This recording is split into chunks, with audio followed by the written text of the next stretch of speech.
Hello and welcome into the Knicks-Verse. My name is George, and if this is your first time here, or you've been here before and haven't subscribed yet, please do so, along with dropping your comments. I love the comments. I read basically all of them, and the thumbs ups. If you enjoy the video, the thumbs ups would be greatly appreciated. Of course, if you subscribe, you should hit the thumbs up too. Combo, it's a combo deal. Alrighty, well, this is it, guys. January 20th, 2022. We may have hit the all-time low for the season that has already had a lot of all-time lows. I'm gonna do a different kind of recap tonight. I'm gonna focus on one central question, and that is who should lead this team.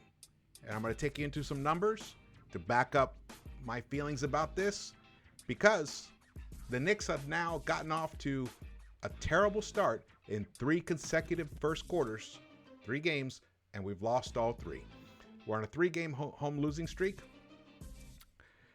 and very winnable games. I mean, tonight, who do we play tonight? Oh, we played the New Orleans Pelicans without Zion. And honestly, I mean, we lost 102-91. That score, once again, doesn't really tell the story of how out of hand this game was. I honestly, I wanted to look at something here really fast. We were down by 25 at one point. I have a lot of questions. I have a lot of questions about the team in general. I have a lot of questions about the rotation.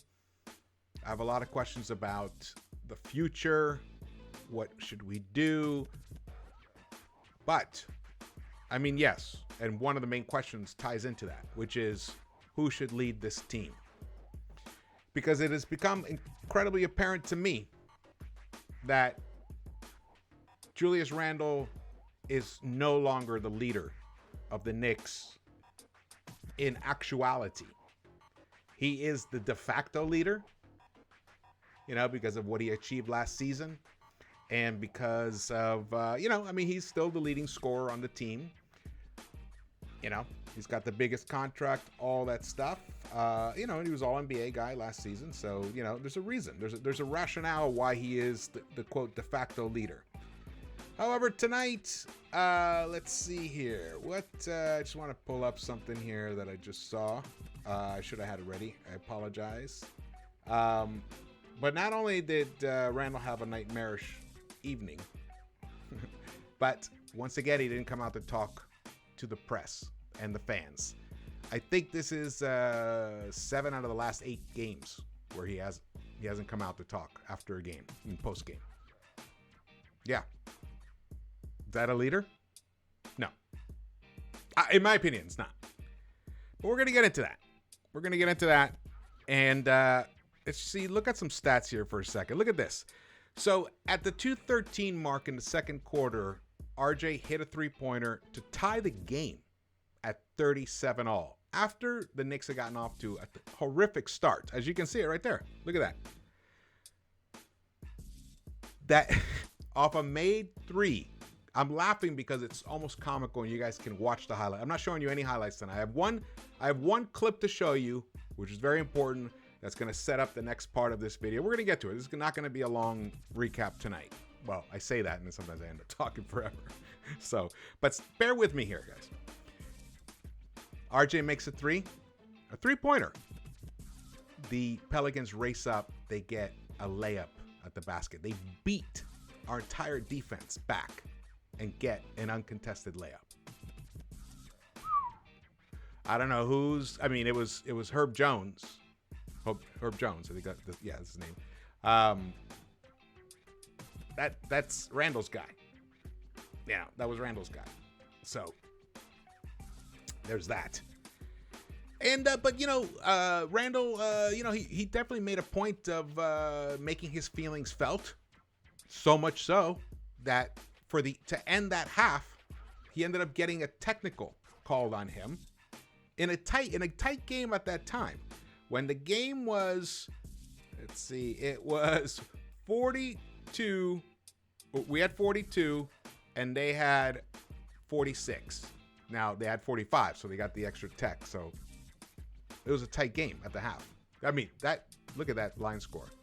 It's abysmal. But that's what happened. That's what we got. That's what the Knicks are dealing with. And we're also dealing with a coach that, for some reason, it's almost like he has maybe he breaks out into a hive. Maybe he gets some terrible itching or something when he puts the second unit in earlier in that third quarter than he's accustomed to, because something's keeping. Look at that. Look, this game was way out of hand in that third quarter. Did we see the bench? No. Kept going with that first unit that was doing nothing. They were getting totally outplayed and humiliated, really. The boos were raining down, I heard. I wasn't at the game, obviously. The boos were raining down. Where was the thumbs down tonight, Randall? Exactly. That's why that thumbs down was so stupid. Here we go. Randall gave us 4 points. He had as many technical fouls as he had made field goals. Uno. Yep. 0 for 2 from the three-point line, 1 of 9 field goal percentage, 7 rebounds. He did have 6 assists, so he was moving the ball around, which is good. We want him to do that. When you don't have it, you're not feeling it. If your stroke's not there, get other guys involved. So he was doing that. So we got to call that out. But look at Mitch, man. Another double-double, 17 and 15 rebounds. 17 points and 15 rebounds. That cannot be downplayed. Mitch, did he get burned a couple times here and there? Yes. Valanciunas is a tough cover, especially when you're Mitch and you are in a starting unit with both Fournier and Kemba, and you have to rotate and help out. The thing is, there was a play. I can't remember the exact time of the game. The ball rotated over. They were out on behind the 3-point line. The ball rotated over to Ingram, and RJ was on him. Now Mitch, he decided to double Ingram at that moment, and Ingram found Valanciunas at the top of the key for a wide open 3. The thing is, in a regular Thibs scheme, like last year, for example, Peyton or Reggie, who would have been out on the arc there and would have rotated over at least to contest Valanciunas' attempt. Now, of course, he has the size over them. However, the guy who was supposed to rotate there was Kemba. So even if he did rotate, would it have made even much difference? No. But guess what? He didn't even rotate. So there was that. Yep. The bench, let me show you guys something here. Look, RJ had 17 points. RJ actually, he got the team back into this game. He made it, he got him back in the game.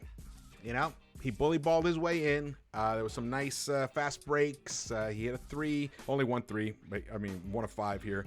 But the 3 that he hit, that was the one that I just showed you before. That tied the game at 37. So he was doing what he could to keep the team in the game. Now, let's look at this here. Here's the plus minus.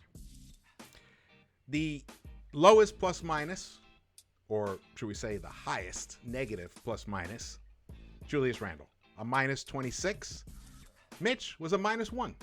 Now, a lot of that happened because of in the fourth quarter, he was subbed back in with the second unit, and they made a nice run to cut the lead down to about a 10-point lead. It ended up 11 points deficit by the end of it.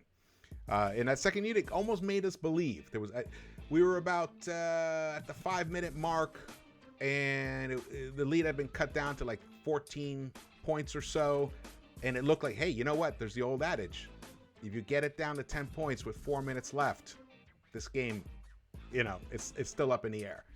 They tried hard. They couldn't quite get it over that hump. It just wasn't there tonight. Obi, 0 points. He was a plus 15 though, 0 points. Taj, minus 10, 2 points. Taj looked lost out there today. He really did. Burks had a terrible start to the game. He ended up with 13 points. I think that was mostly in the second half. to be honest. I don't think he had any points at all in the first half, but I'm not sure about that.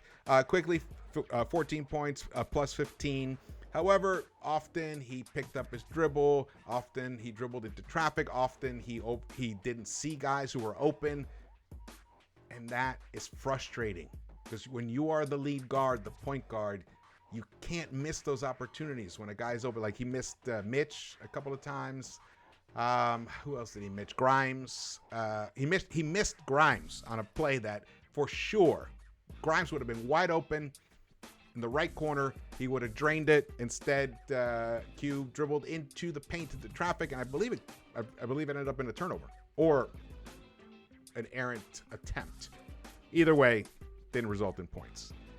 Quentin Grimes, 13 points. He was a plus 10.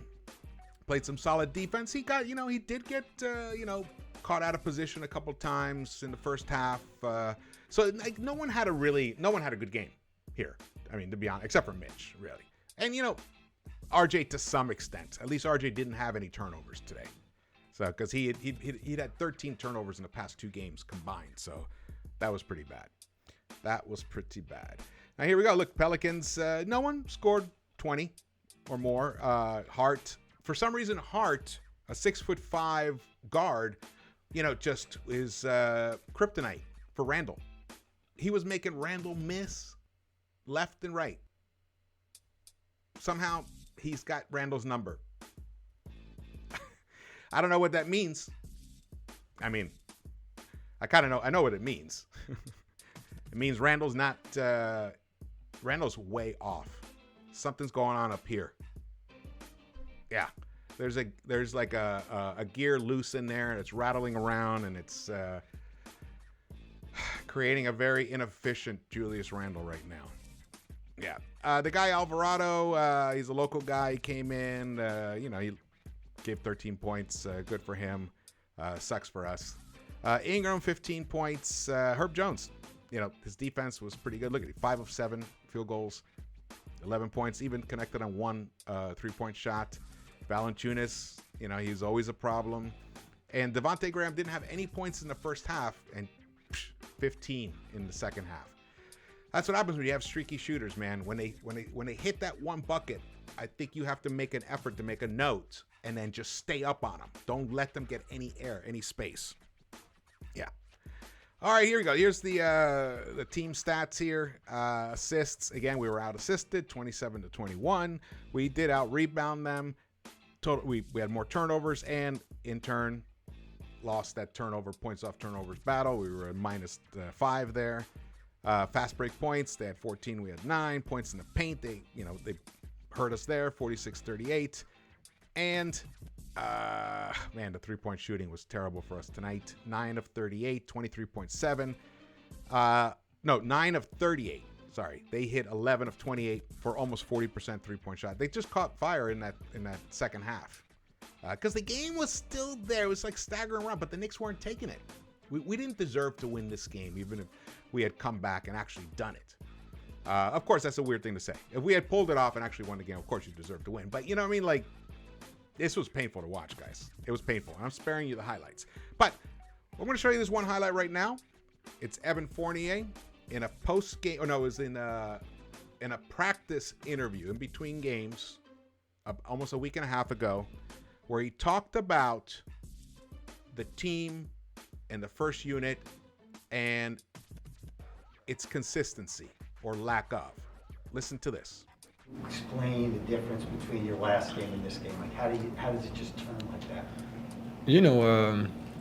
It's like I said, we're looking for consistency for ourselves, players, the way we play. And, I think a big part of that is, we've had so many guys in, guys out, three new starters into the lineup to start the year. And so we're kind of looking for, a way to get going and cruise and have a way to play. And I feel like the way we are playing right now, because we don't have that thing where we know how we're going to play every night, then it's kind of like the guy that gets going early, he's going to get a lot of attention, which is good. But, sometimes it means that you get less rhythm for other players, So There's good and there's bad in that, but last game, I shot 0 for 3 to start the game, and RJ was doing great, so he had everything, and so today was a little different, but I feel like that's why we're so inconsistent right now. I think if we can find a way to all kind of like touch it, all be aggressive, and all find a way to mix it in, and all find a way to express ourselves, that we're going to be a lot better, and that's what we did early on during the season. All right, so there you heard him. Fournier said basically what he's saying is that they don't know how they're going to play every night. Actually, it makes perfect sense. Now, when we watch the team, I mean, we all do, we're fans, so we watch it, we can see that. It's totally self-evident. But to hear a starter actually say it, they don't know how they are going to play every night. It's they go with the hot hand, which, there's pluses and minuses. Last season, I remember in the first half of the season complaining that, Thibs, when someone was hot, Thibs would take them out instead of keeping them in. So at least he's adjusted that, but maybe he's over-adjusted it to the point where it's become an offensive scheme. That's not a scheme. That's not a scheme. You need balance.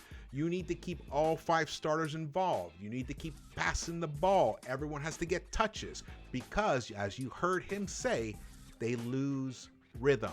There's less rhythm for others when you keep feeding the hot hand, especially early in the game. Now, maybe all teams, that's not an issue. Maybe in other teams, it's really clear. Like for example, the Bucks. You know where the ball's going to go. With the Bucks, it's going to go to Giannis or Middleton. That's it. And that's what they do. And then they work out from that.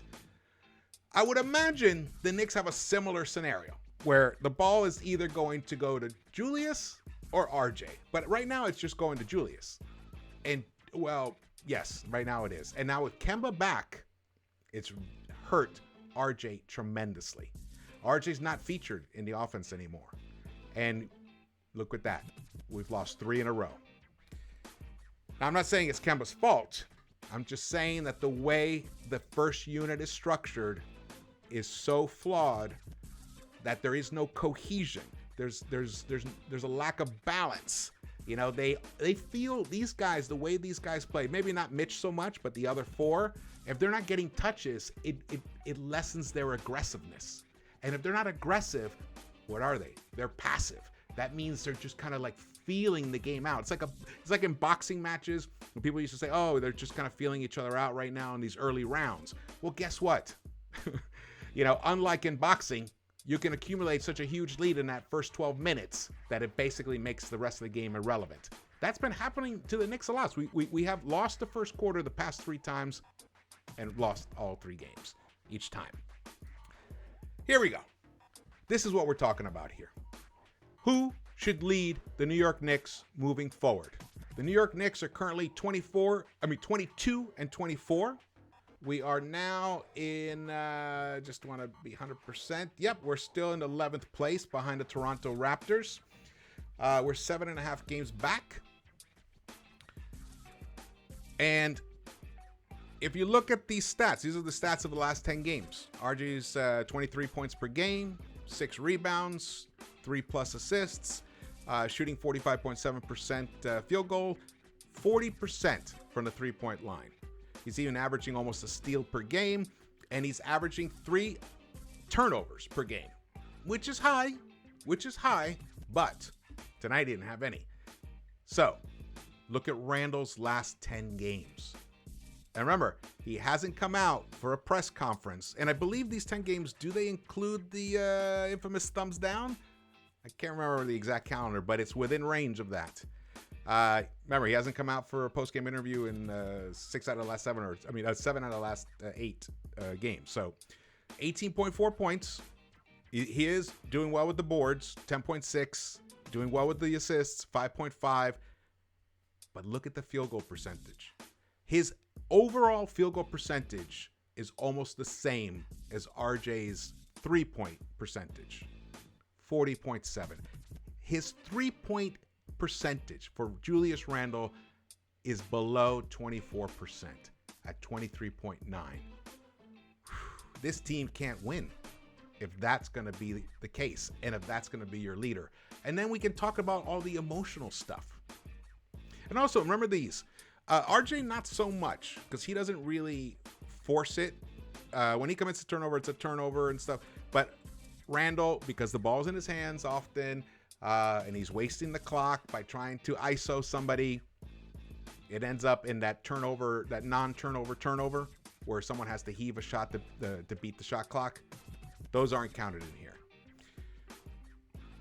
I mean, to me, the answer is clear. Randle is abdicating his throne. He is no longer the king of New York, no longer the king of the New York Knicks. RJ, the prince, must take the mantle. He must take control of this team. Now, it doesn't mean you ice Randle out. Not at all. In fact, it probably doesn't even mean that much in terms of actual usage. But we just need Randle to be the guy who moves the ball. When he has a mismatch, he takes advantage of it. If he feels the shot, take the shot. If he's open, take the shot. I don't care if you're still shooting 23.9%. If you're open, you got to take that shot. You have to. We saw tonight when he passed up shots and it hurt the offense. Once in a while, it did end up in a made bucket by somebody else.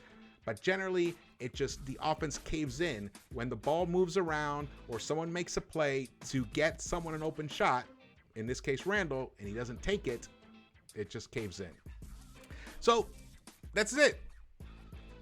January 20th is the night where it has become totally clear that RJ Barrett needs to be the featured player in the New York Knicks offense. Kemba has to play with the second unit. We need to right now we're suffering because we're down rows, but let's start IQ. Let's get the ball movement. Let's get some energy into this lineup. We can't start Kemba and Fournier together. They're two minus defenders. We've already gone through this, and Fournier's defense has actually ticked up recently, so that's good. As the ball moves, you heard Fournier say, aggressiveness increases. Let's make this happen. Thibs, respond. Make the move. Make the change. We're way past pondering time. It's time for action. And this is the right move to do. The numbers are clear. The numbers are clear. And mind you, RJ's not even featured in this offense yet. Yeah. At times they're like, okay, we're going to go to RJ. Like tonight he got 7 straight points. And actually, I think that's what ended up tying the game. At times they do it, but it's not like an actual scheme. We're not imposing our will upon the defense. We're waiting to see what the defense gives us. Well, guess what? That is not working. No, we have to inflict our need, our desires onto the defense. And our desire is to weaken them, to make them make the wrong decision so we can get easy buckets, open looks for our shooters, and the ball has to touch every player. That's it. All righty. Thank you so much for watching this. It did end up going long, of course, but I hope you enjoyed that. I'd really be curious to hear your thoughts about it. I think the time has come for it, especially in lieu of Cam Reddish waiting in the wings as his ankle heals. He's very close to coming back. This is the right time to establish the offense through RJ, especially with a player who has already played with RJ. Yes. All right, here we go. Please subscribe, hit the thumbs ups, drop your comments, and I will see you around